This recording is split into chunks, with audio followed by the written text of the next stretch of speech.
So afternoon, everybody. Thank you so much for joining us on our T-level education and early years prep to teach session. Today we're going to have a look at the assessments within the T-level education and early years and talk about curriculum planning and kind of support you guys on the beginning of your journey into delivering the T-level. We'll start off with a quick introduction, if that's all right. So I'll hand over to you, Janet. Thanks, Gemma. So hello, everybody. My name's Janet King. I'm the Sector Manager for Education and Early Years here at NCFE, and it's an absolute pleasure to be involved in this webinar. So thank you, Gemma. Thanks, Janet. And some of you will have met me before, but if you haven't, my name's Gemma McGregor, and I'm the Provider Development Officer for Education and Early Years T-level at NCFE. So I'm slightly newer to the team than Janet, but I'm loving supporting you all, and it's lovely to see you all today. Okay, so a bit of a lengthy outcomes. It looks a lot more than it is, but this is what we're going to attempt to cover this afternoon. So we're going to explore the assessments within T-level education and early years. We're hopefully going to identify some new teaching strategies and formative assessment methods that you can use in your classrooms to enrich your students' experience. And we're going to evaluate teaching strategies and formative assessment methods to support your students in assessment readiness. There's quite a lot to get through. I realise there's quite a bit of stuff that we need to share with you, but please do at any point wave a hand or pop something in the chat if you've got any questions as we're moving through. Okay, the first thing I'm going to ask you to do, if you've got a smartphone and you could scan the QR code on the screen, we'd really appreciate it. It means that you can take part in the polls and the short activities that we've got in the PowerPoint today. And it also means that you can help us with an evaluation at the end as well, which we'd really appreciate. Once everybody's had a couple of minutes to scan, I'll move over onto the next slide. And in the meantime, I'm going to turn my camera off so that you don't have to see me looking between screens.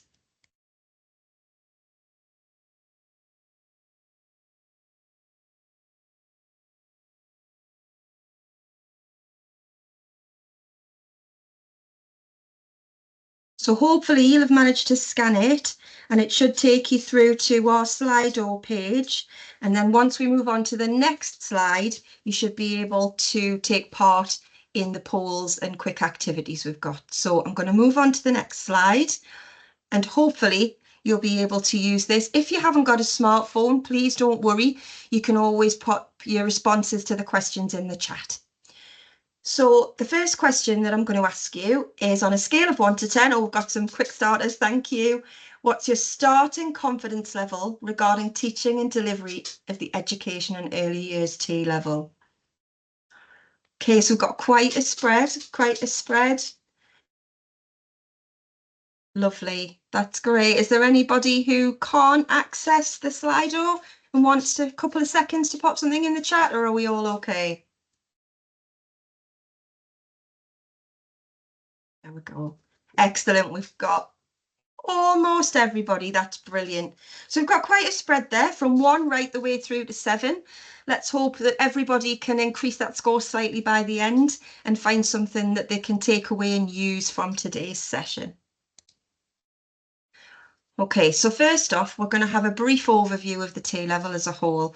You've probably seen things like this before, perhaps if you've attended our onboarding session, or if you've been on the website looking through the qualification specs and the documents that are available on there. But this is just a quick slide with an overview of all of the different types of assessment throughout the 2-year programme. So we've got year 1, the core components, which consist of the external assessment, so paper A and paper B, and the employer set project. So the idea of year 1 is the knowledge and understanding of concepts, theories and principles relevant to all occupational specialisms, so both early years and the assisting teaching.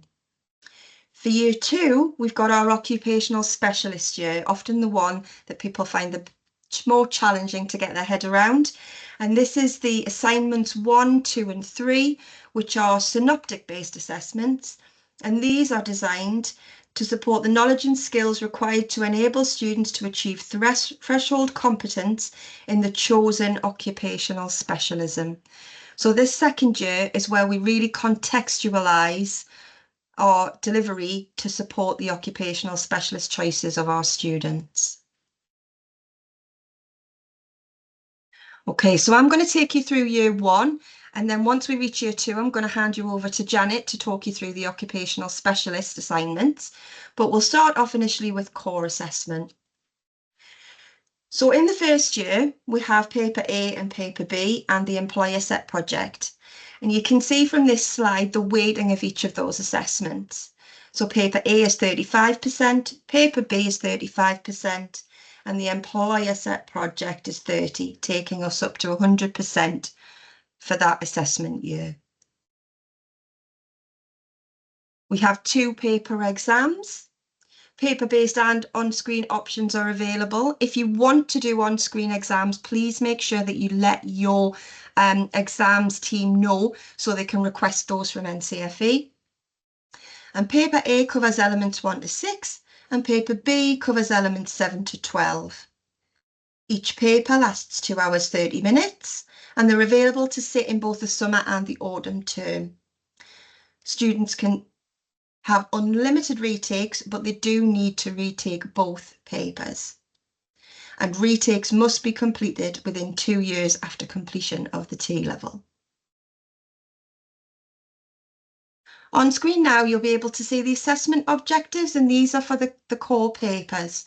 So we've got AO1 through to AO3. And you can see that the types of skills that the students are going to need to demonstrate become more higher order thinking skills as they work their way through to AO3. By AO3, they should be analysing and evaluating, which is something that T-level students often find quite challenging because it's not something that they've had to necessarily do before. And there's lots of things we can do to support them and lots of things we can plan in advance with our curriculum planning to make sure that we're getting our students really prepared for those assessments. The next part of the assessment is the employer Sept project. So this is externally set and marked, set in context to their occupational specialism, and it's best for learners to sit the ESP related to their occupational specialism. But it is possible to switch between the two. So if you do have a student that starts off their T-level journey thinking they want to do assistant teaching or early years, and perhaps somewhere down the line decide they want to change their mind, this is also possible. It's undertaken through supervised sessions and assesses core knowledge and skills. And again, it's available in the summer and the autumn term.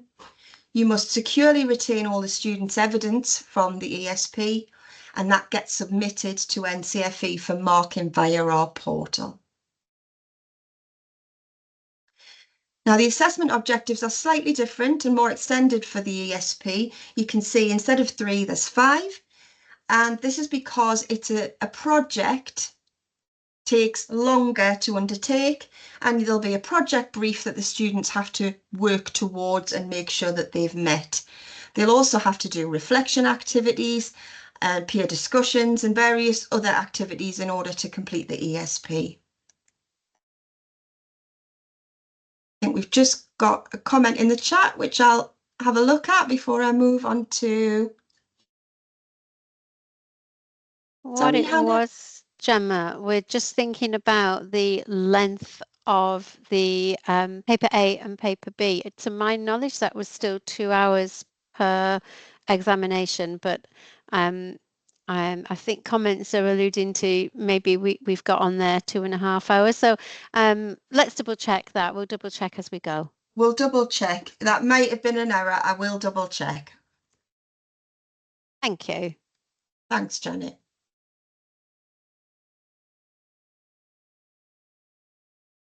Now, I'm going to move on to the ESP. What I'm going to do is show this slide, but we're not going to go through it in exceptional detail just because we've only got an hour this afternoon.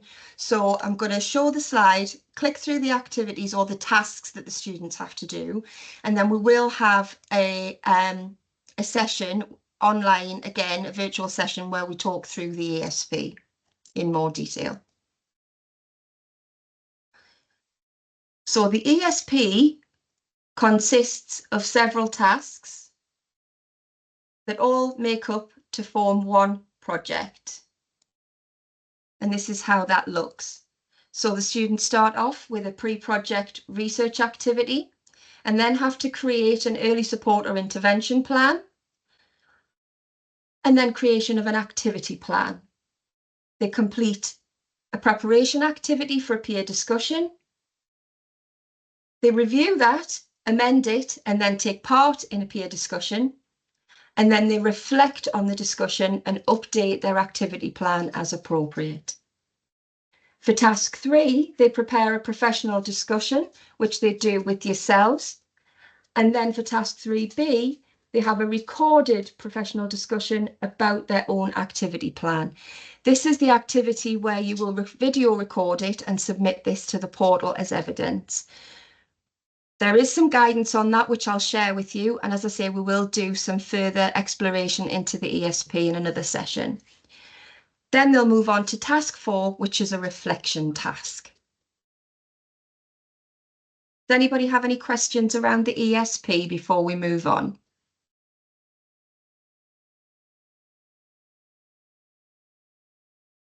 Nothing in the chat directly about the ESP, Gemma. Lovely, thanks, Janet.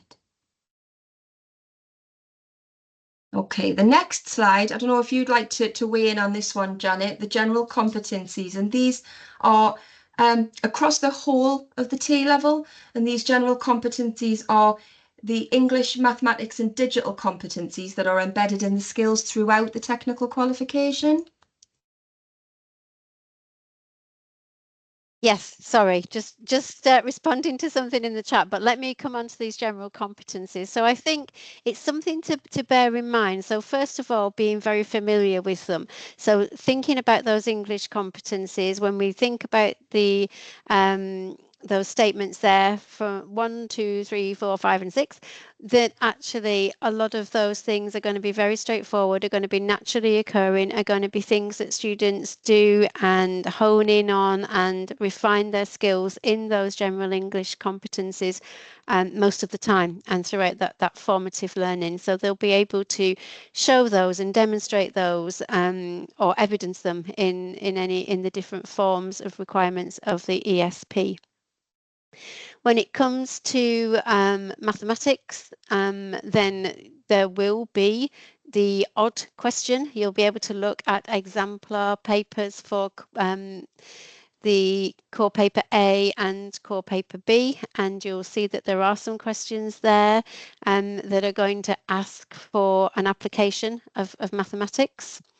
And so it's always good to be able to practice and make sure that some of those key mathematical skills are being practiced and are being confidently applied.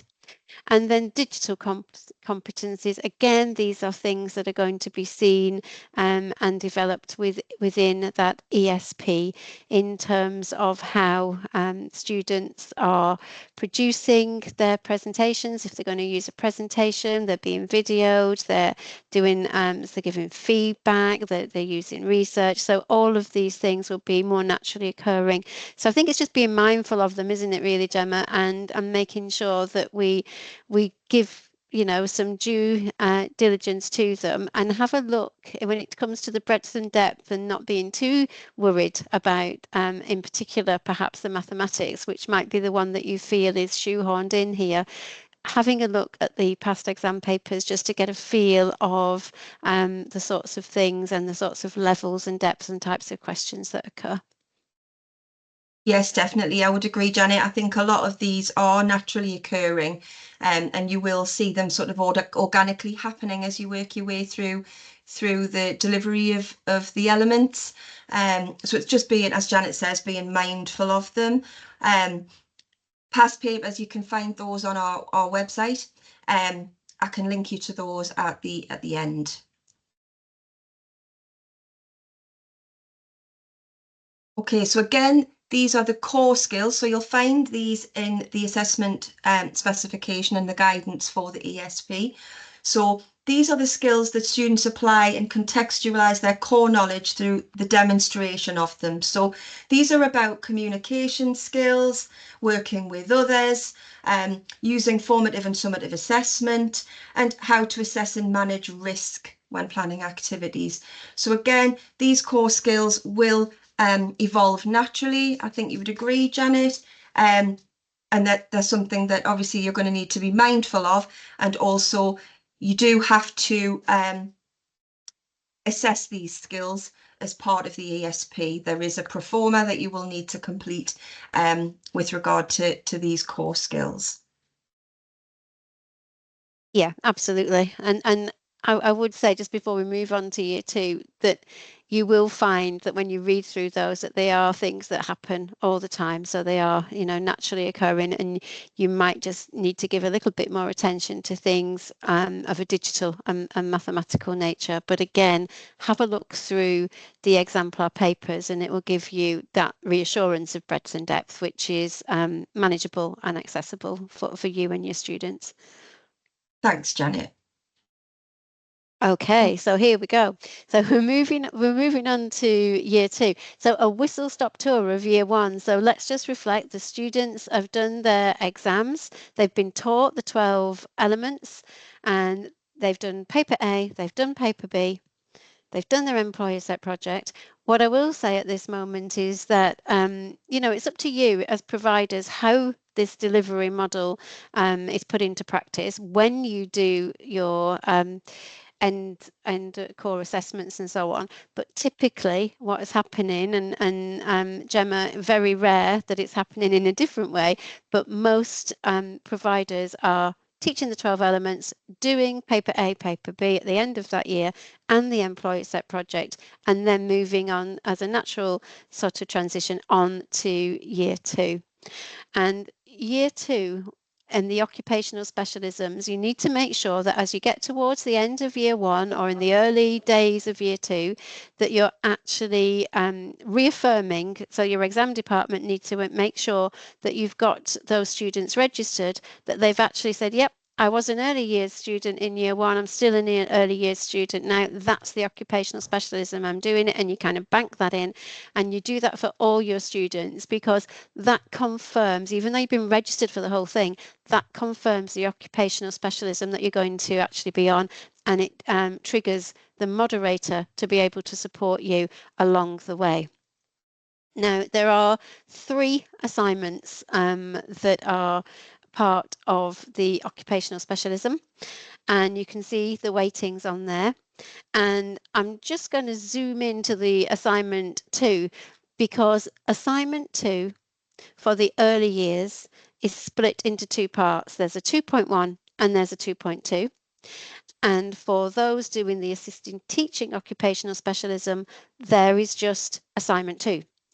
And the reason that there is more or a further requirement for early years is that those students need to make sure they are achieving a full and relevant qualification, and they're meeting the DFE early years educator criteria, as well as meeting the requirements of this qualification. So it's a professional additional requirement, and that's why they have the additional 750 hours as opposed to, I think it's 315 for other T levels, but most people do more anyway than that.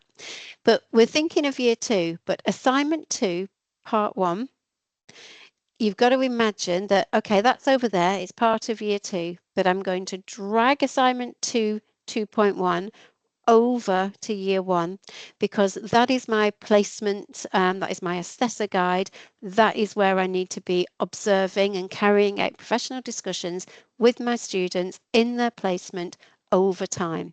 So it doesn't matter how long it's taken a student to gain their competencies, as long as they're gaining those competencies over time, and they will pass or not pass, not yet achieve. And obviously, as the program unfolds, the students' confidences tend to blossom.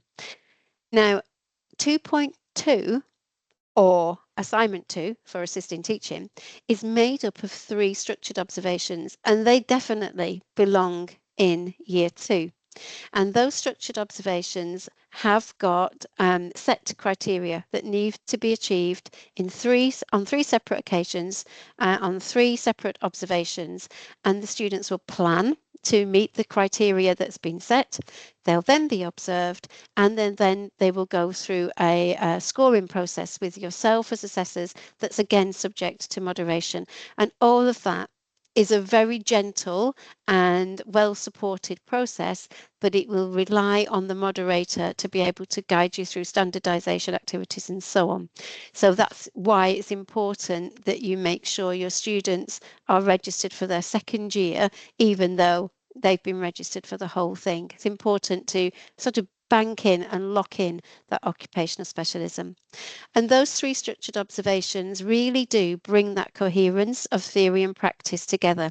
So when Gemma was talking about the theory that's happening in the core, you're now honing in and really doing that deeper dive into what that means in practice.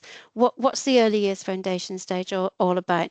What's the development matters, non-statutory guidance all about? What's the birth to 5 all about? And these documents become key documents for early years educators, and for assisting teaching, we're looking at the legislation surrounding primary and secondary school education in particular. So those are things to bear in mind. And it's so important to have your work placements on site, because those structured observations where a student is going to be rewarded, if you like, with an actual score that's going to impact on their overall grade and overall outcome for the qualification is great, because, you know, we've been long awaited for the student who blossoms in placement to be validated for that and to be rewarded for that. However, we need the support of the placements to be able to make that happen. There will be occasions when a moderator may be present and so on. And so settings need to be fully aware of what and how that's happening. So assignment 2, I've focused on that a little bit now because that's 50% of your weighting.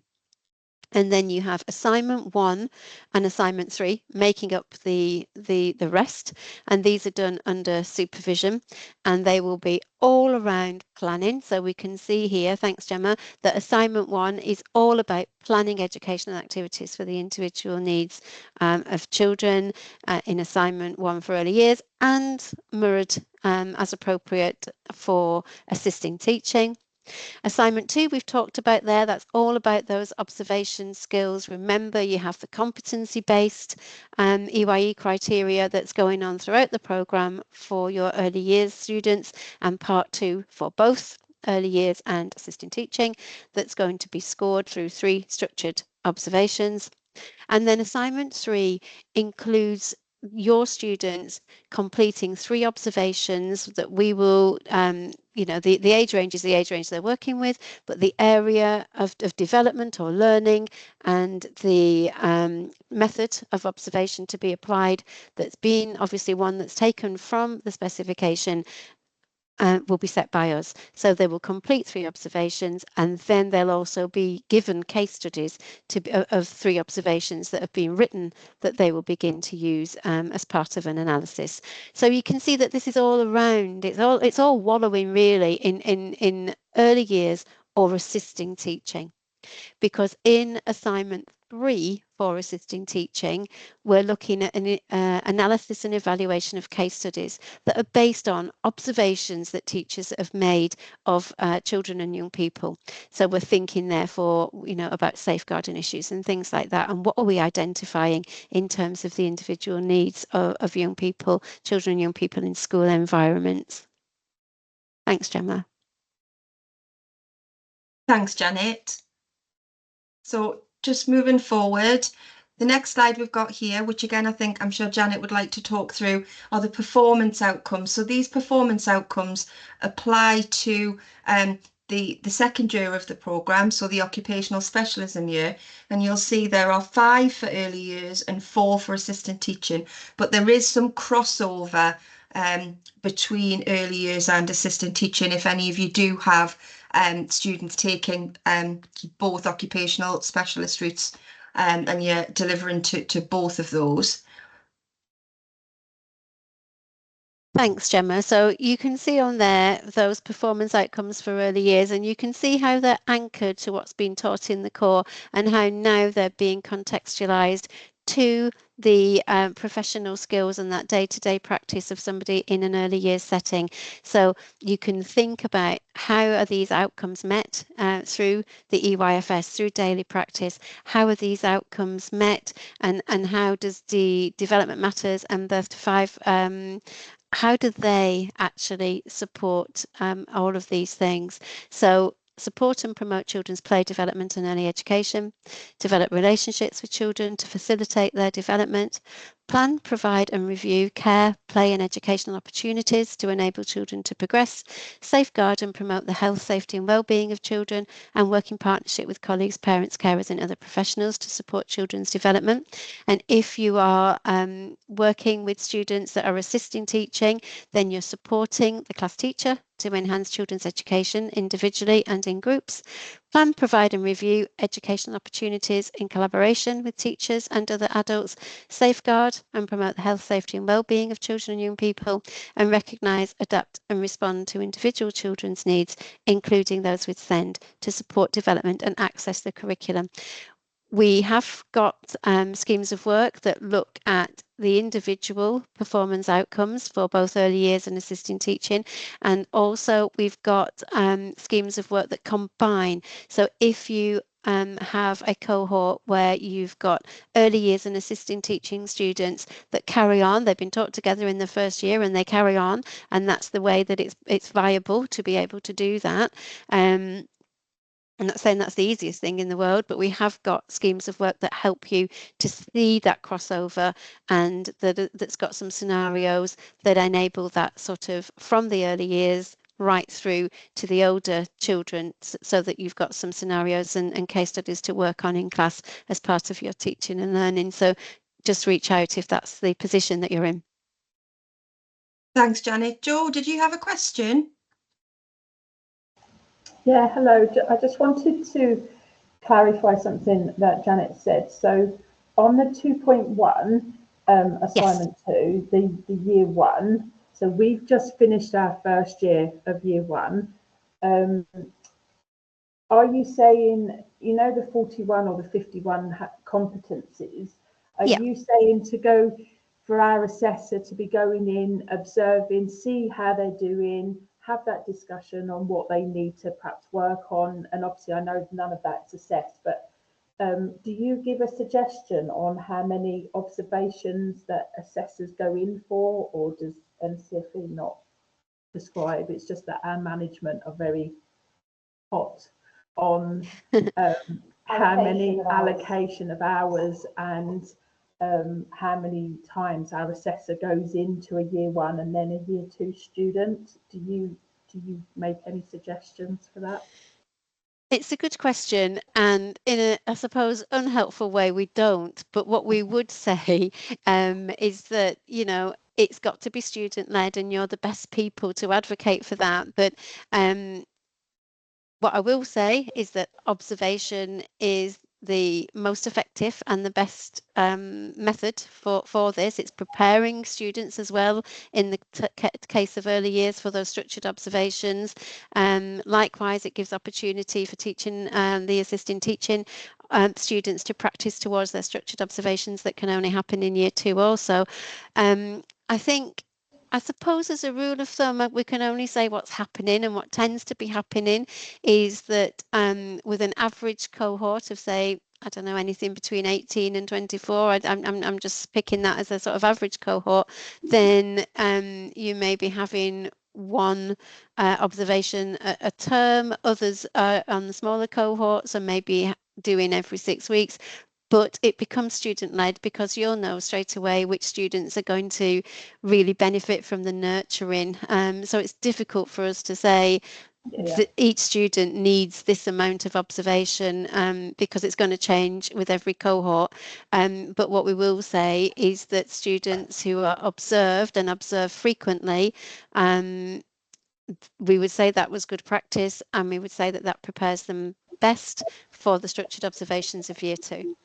So it's almost, thank you for that. So it's almost like year one, when the assessor goes in, it's like a practice run of those competencies. Is that what you're saying? Like, it certainly gives them the support, and it certainly gives them the practice towards the structured observations of year two.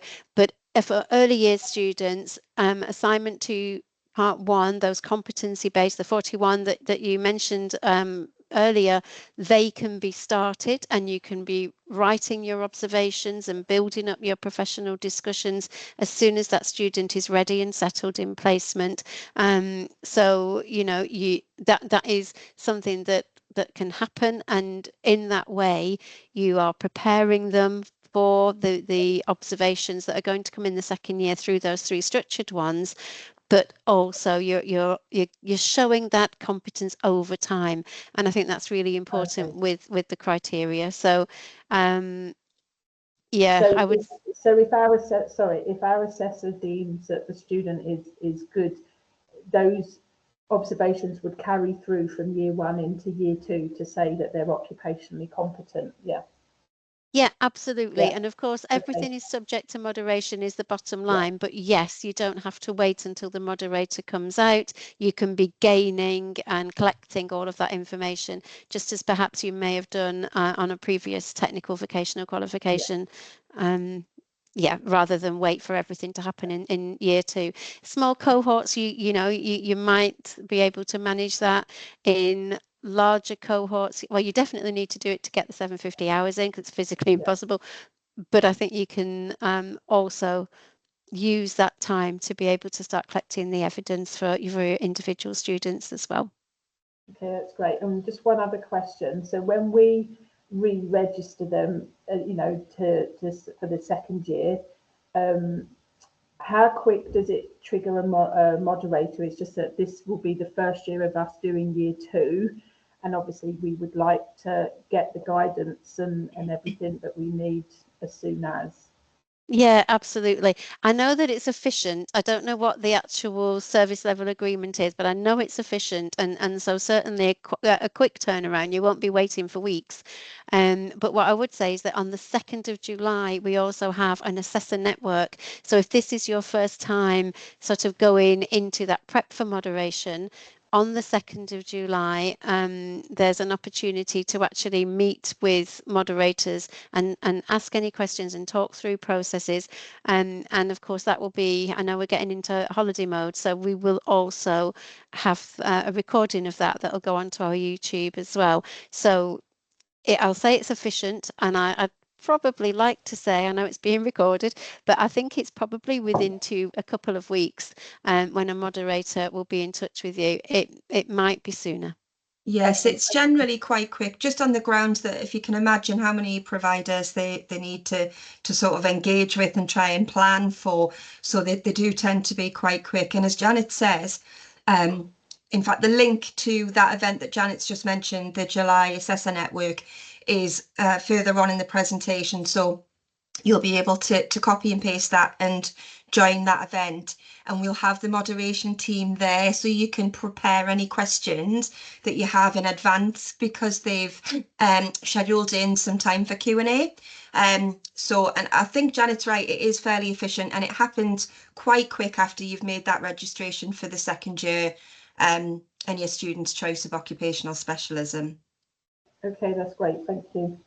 Thanks, Thank you. Jo. Really good questions. And there are other questions around the sort of granular details of the EYE criteria, which of course are changing for first years from September 24. And on the 2nd of July, there will be a short session within that's looking at those changes, and also on the 8th of July that looks at that in a little bit more detail. So again, there will be opportunities for that. And I'm just going to ask Gemma, do we send anything out as a sort of post webinar, because it might be useful to send out assignment 2 part 1 for current first years that are going into the second year, and also for new students that are starting in September 24, because the criteria from the DFE has changed. Yes, I was just about to type that actually, Janet, into the chat. Brilliant. What Brilliant. I'll do at the end of this afternoon is I'll collate everybody's email addresses if everyone's happy for that. And I'll send out a follow-up with some information in there in terms of the competencies, where to find the templates and all those kind of things, because I know Tanya and Anna have mentioned that in the chat. So I can send that out, and then you'll have it all in an email so that you know where you can access it. And I think we've covered a few of the next slides just through discussion, Janet, so that's good. So I'm going to kind of click through those if everyone's all right. That's a pleasure, Tracy. So this is just an example of one of those performance outcomes that Janet's just mentioned. So the performance outcomes cover a knowledge base and then a skill. So what the student needs to understand, for example, in this case, safeguarding, and how the student needs to demonstrate that in terms of skills. All of this can be found in the assessment specification, and you will find that there are some crossover areas between both the assistant teaching and the early years specialisms there as well. Janet's just mentioned the early years criteria changes, so there has been some changes to that criteria. And what I'll do is, as I say, I'll send you those documents so that you've got them at your disposal. It only applies to early years, so not assisting teaching. And there is already a short video on our YouTube playlist that you can already access around the changes. It's a bit of an overview, isn't it, Janet, rather than anything in really granular detail. Absolutely. But we will be doing more support on that as the weeks go on. Okay, so moving quickly then, I know I'm conscious of time, to have a look at curriculum planning for delivery. So quick Slido again. So if you've got your phone and can scan the QR code, what would be your key considerations when you begin curriculum planning, particularly for the T-level, but obviously because this is new to some of you, what kind of things would you consider when you're planning your curriculum? Give everybody a few minutes to scan the code, and you should get a screen where you can just type something in, and we should get some things popping up on the screen. Keeping the students engaged, definitely.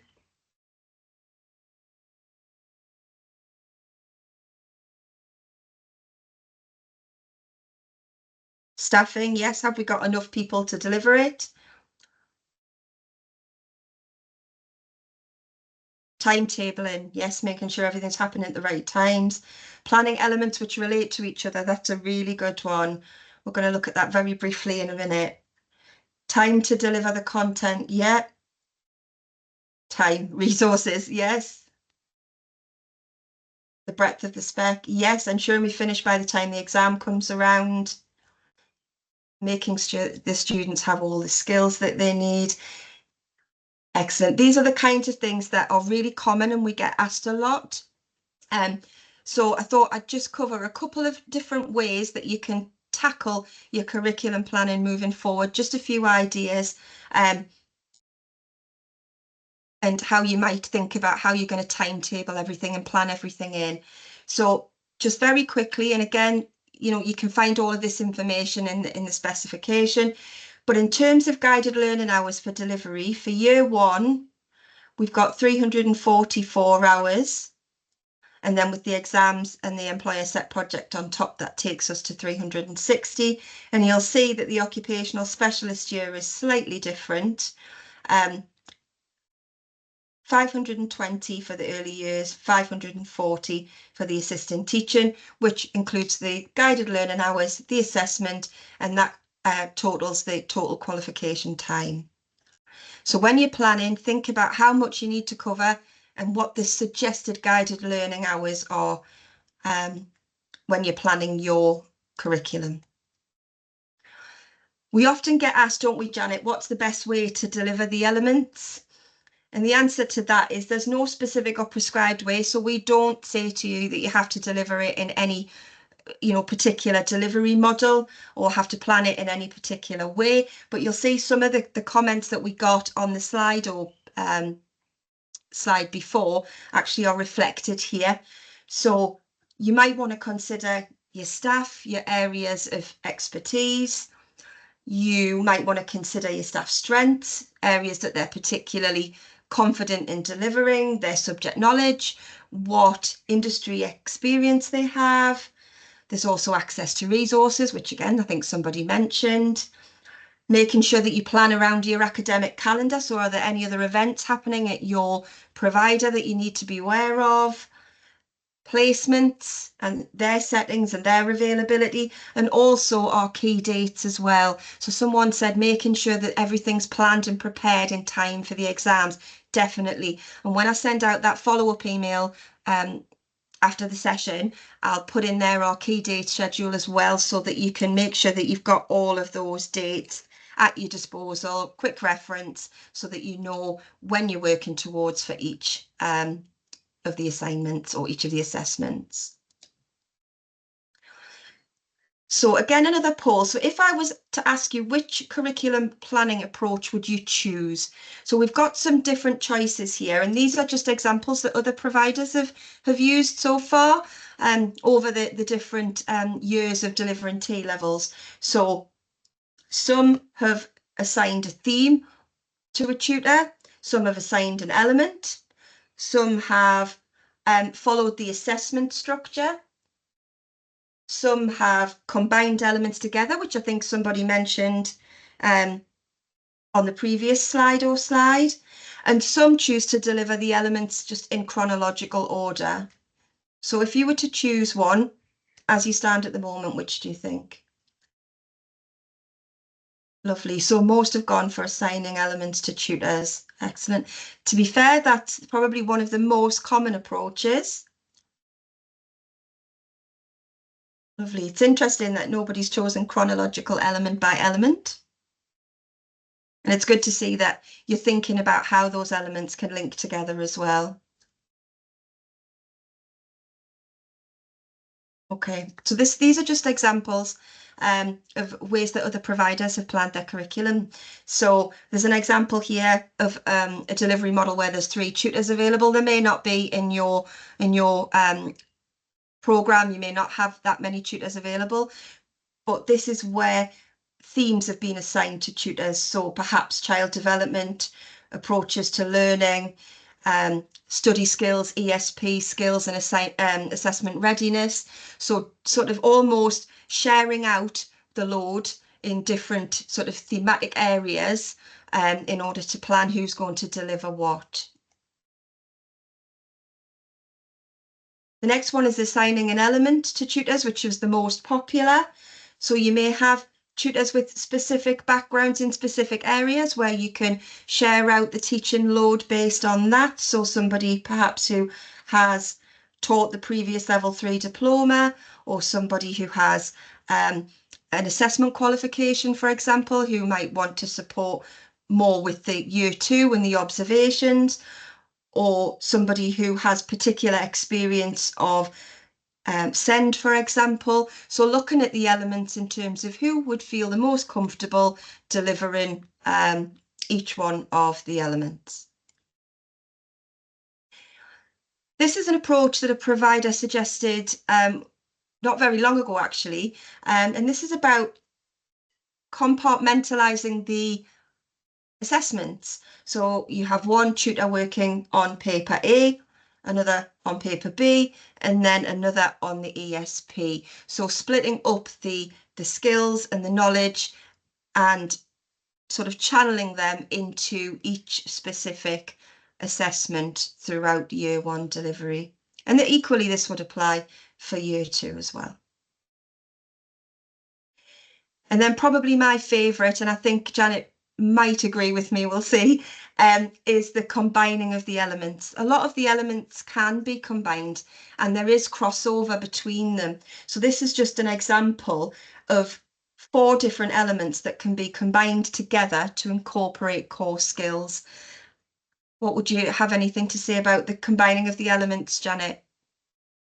I think, we've got you're absolutely right, by the way. I think combining things and making those holistic links where we can is the way to go. Sometimes that's not always easy when we're beginning the journey and we're looking at those 12 elements. We need to teach it perhaps for a couple of years to be able to really become familiar with a new specification. But the thematic schemes of work will help.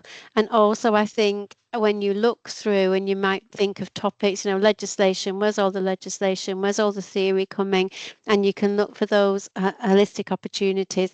So the thematic schemes of work help to identify where those links and crossovers may be, and that can be brought into your practice, making the most of that consolidation as well, I think.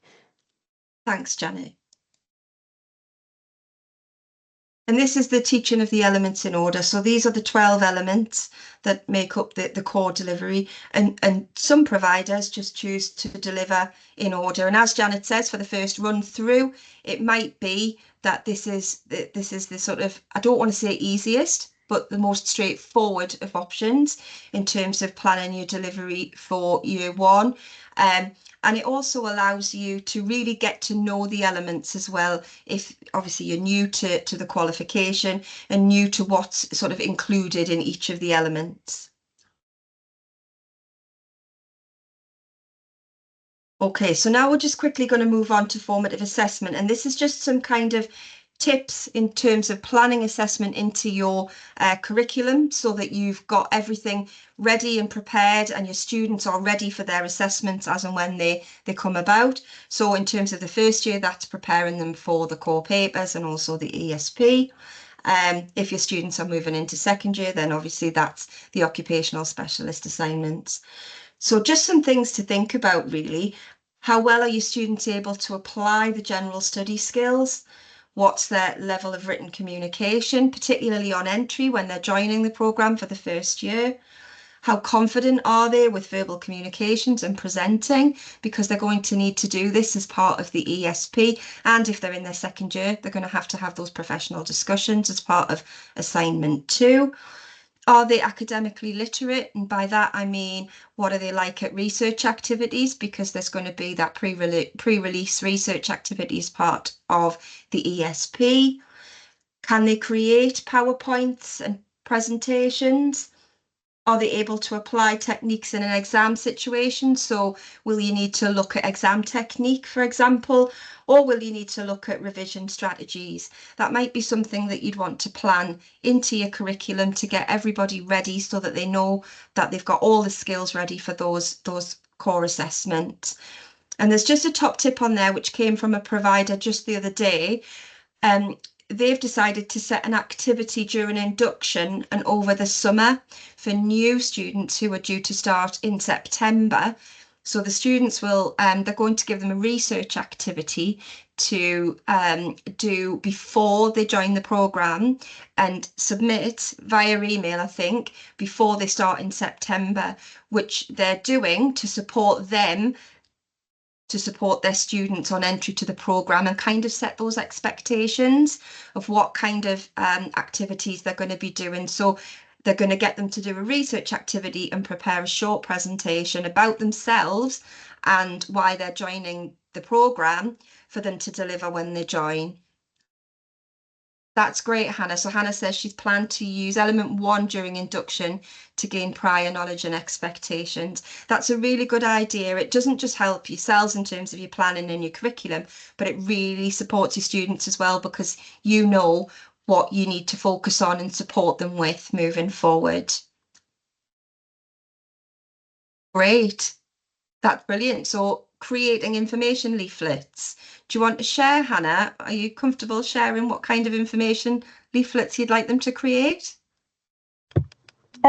Just based on each area, so what skills they need, the qualities they need, progression routes in and out for each role. Fantastic, that's brilliant. And that will not only set expectations in terms of the skills that they're going to need, but also it'll get them really thinking about their own development and where they maybe want to go next and how they want to develop throughout the programme. That's great. Thank you for that, Hannah.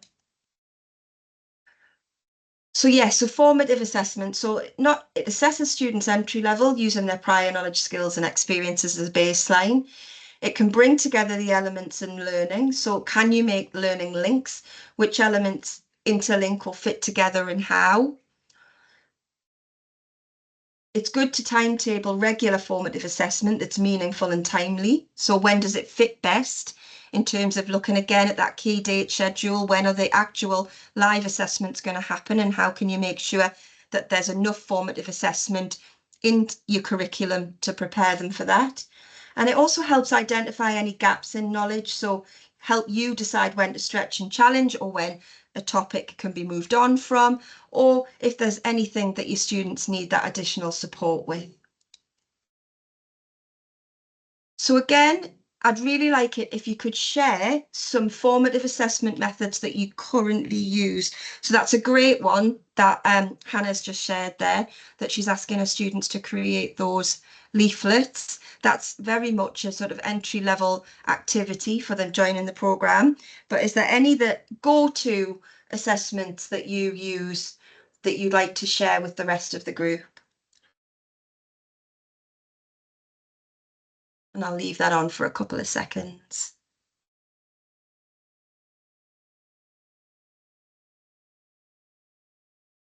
Podcast, lovely one. So past paper questions, a word wall, podcast, a micro teach. Gamification, so Jenga, Connect 4, presentations, lovely. These are all great.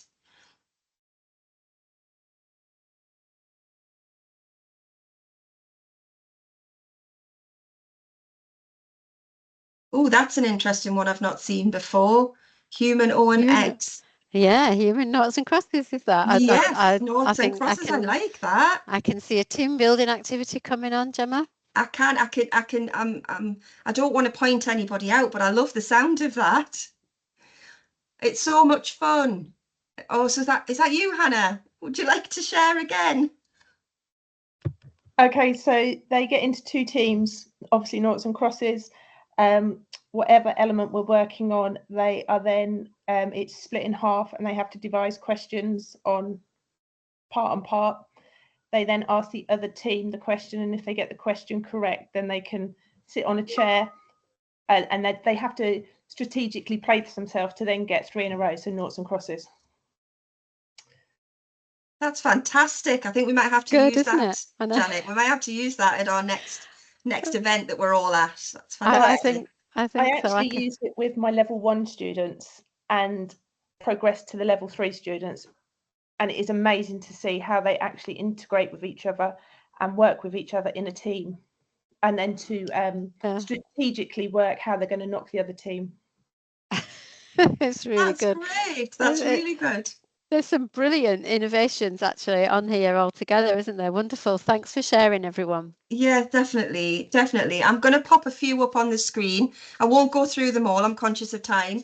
But you can have access to this presentation afterwards. I can send it to you. But just a couple that I'll pick out that I really rate, sort of from my teaching days, would be case studies, flipped classroom, carousel activities. So having various activities set up around the room with different forms of assessment, and a micro teach, getting your students to actually teach their peers. And then you'll spot there's a quite sort of a new and innovative one on there as well. So online interactive resources, including artificial intelligence, and gamification. So creating online games using things like Kahoot, and various online tools that you can access quizzes and such like that you can. I think Kahoot's probably the easiest, and it's free, and you can sign up and create quizzes for your students and games and get them to create them for each other. So there's a list there that you might want to look at a later date, but I just thought it would be good to share some interesting assessment strategies together. And all of these strategies lead into assessment readiness, don't they? So it provides familiarity with the kind of tasks they're going to have to do as part of their summative assessment. It allows them to practice, so getting those skills second nature.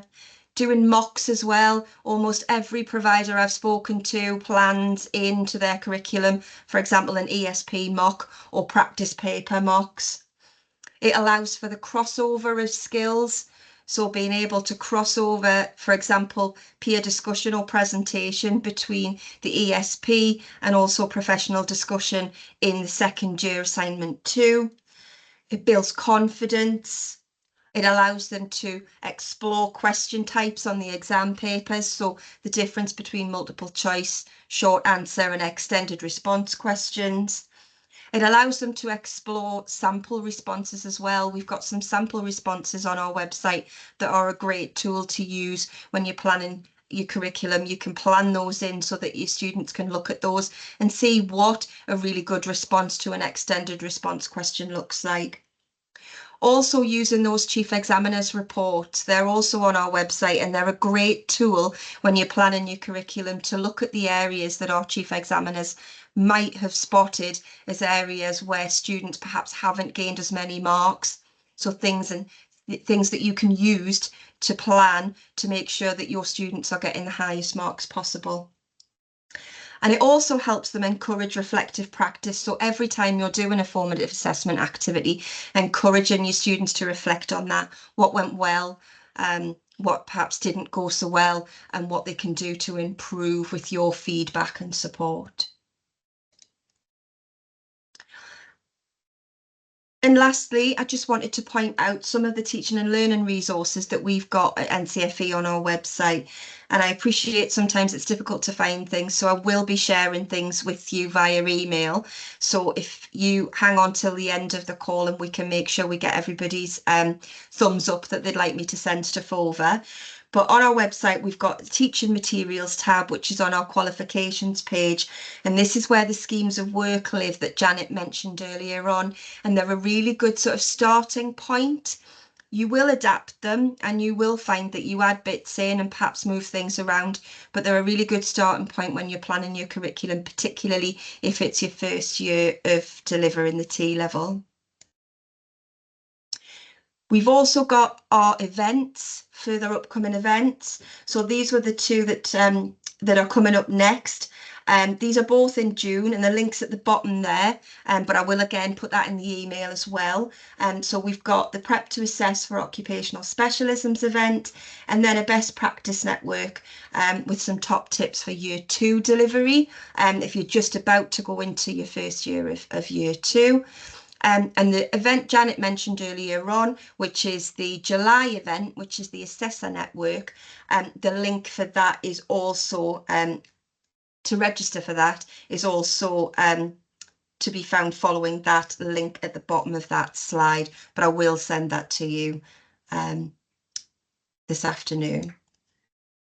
There's also the YouTube playlist, so everything that we do, we record and then pop on the YouTube playlist for anyone that can't be here, or indeed anybody that would like to revisit some of the topics we've discussed.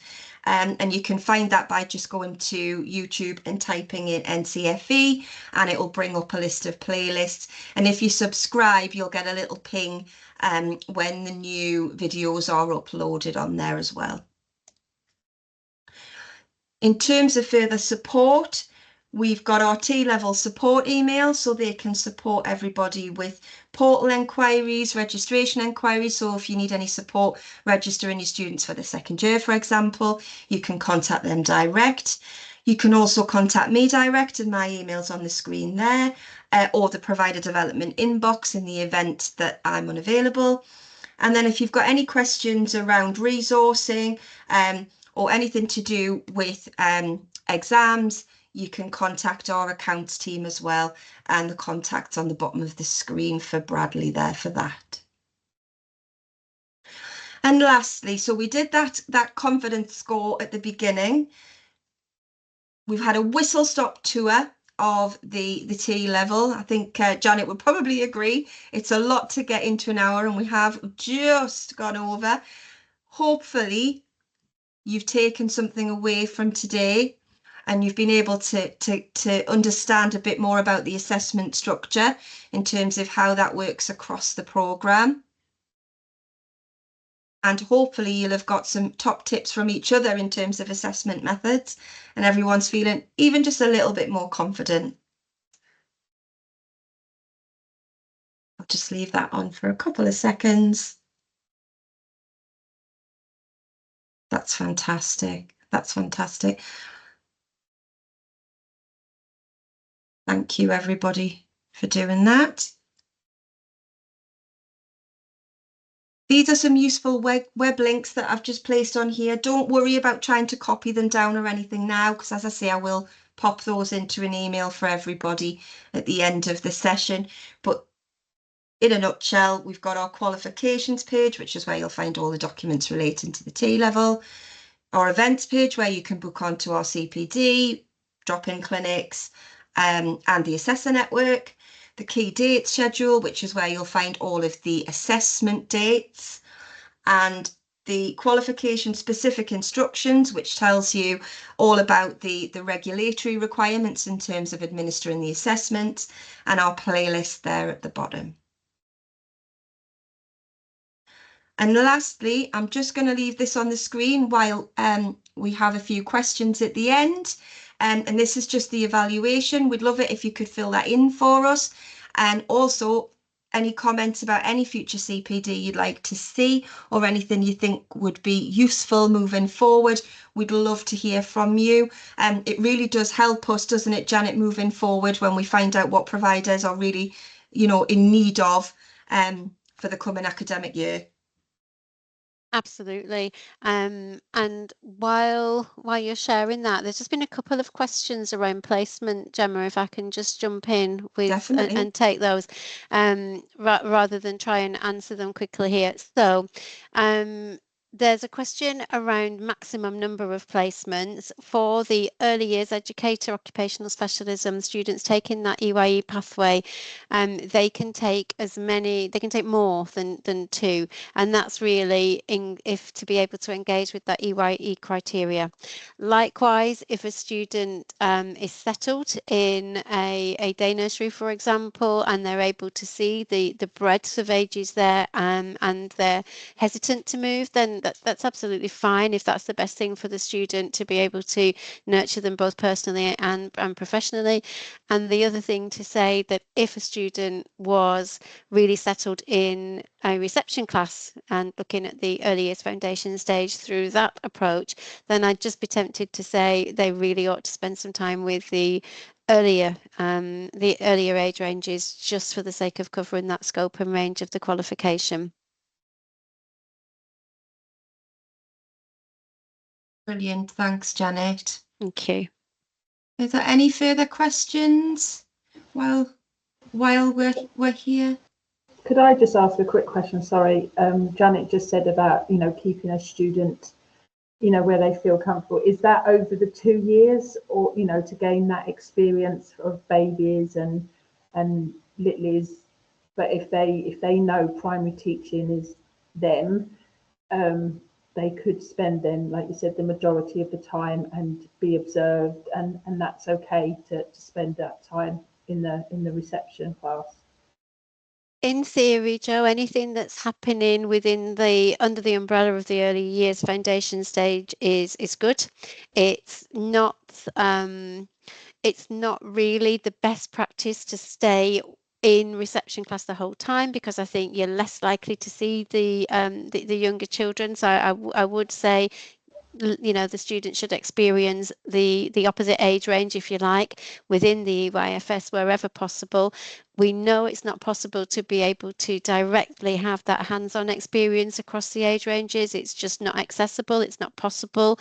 Best practice is that you do. But what I would say, that absolutely, that students' interest in their ambition and aspirations, if that's the way they're going towards the primary school, yeah, that's great, but bear in mind the requirements of the structured observations in year 2, especially I would say observation 3, that is around that sort of personal care routines and so on, probably more naturally occurring with younger children. So just take a look at the requirements as well, to be able to make sure the students get the best possible experiences from the expectations and requirements of the qualification. Okay, thank you. Thank you.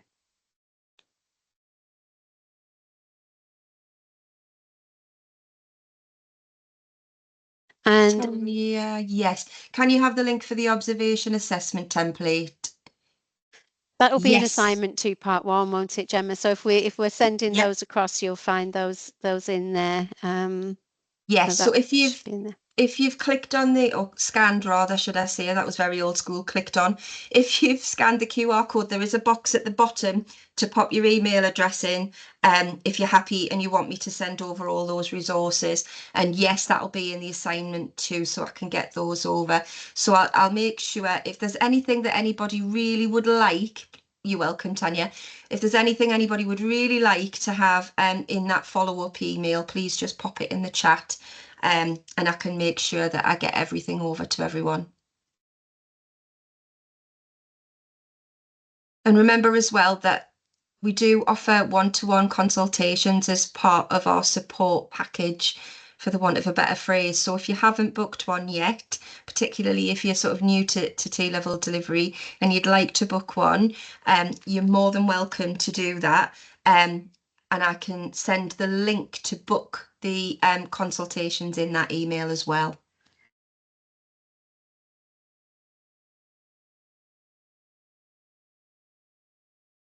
Just wait for... Yes, of course you can, Tanya. That's great. Okay, well, thank you everybody so much for attending. I've really enjoyed this afternoon. I think we shared some really good ideas. We'll hope to see you at further events. Again, I'll send the link for signing up for those in that follow-up email. Thank you for taking part. Thank you for doing the evaluation. And we hope to see you again soon. And thanks, Janet, for your support this afternoon. Pleasure, anytime. Have a lovely evening, everyone. Thanks, everybody.